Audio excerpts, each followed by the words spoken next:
Ito na ang bagong anyo ng lobby ng BTA building matapos sumailalim sa renovation.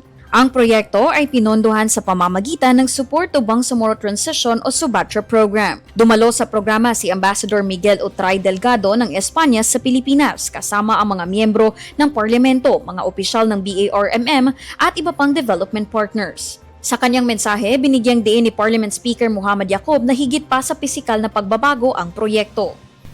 I convey my profound gratitude and heartfelt acceptance of the Subatra BTA Parliament Lobby Refurbishment Project. This undertaking is more than a physical improvement of our parliamentary space. It is a meaningful symbol of partnership, trust, and collective aspiration toward a more responsive, credible, and people-centered Bangsamoro governance.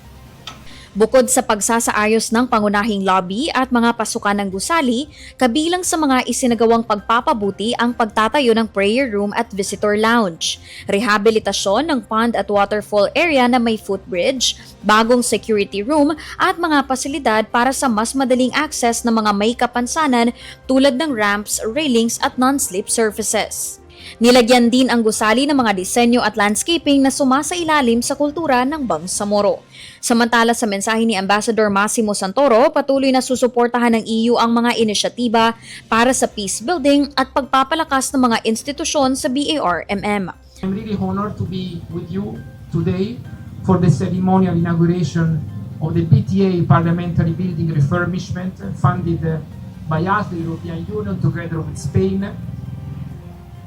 I was here in July last year and witnessed the ongoing construction work and would like to thank you and congratulate for such an important achievement for the BARM. Today is about this building. I mentioned Spain because still this morning we were together again with Ambassador Miguel for another important project which is having given birth together with our friends from BARM to the School of Living Traditions in UPI. Sa mensahe ni Deputy Presidential Advisor Isidro Purisima para kay Presidential Advisor on Peace, Reconciliation and Unity, muling tiniyak ng national government ang pangako nito sa pagpapatupad ng Comprehensive Agreement on the Bangsamoro. On behalf of Secretary Mel Samento, allow me to express our deepest appreciation to the European Union and the Subatra program for your steadfast support to the Bangsamoro peace process.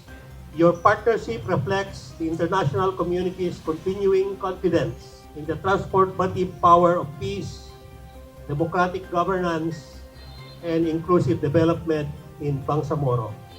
Ang inaugurasyon ng mga bagong pasilidad ay itinuturing na isa pang hakbang sa pagpapatibay ng mga institusyon ng Bangsamoro habang naghahanda ang rehiyon para sa kauna-unahang Bangsamoro Parliamentary Election.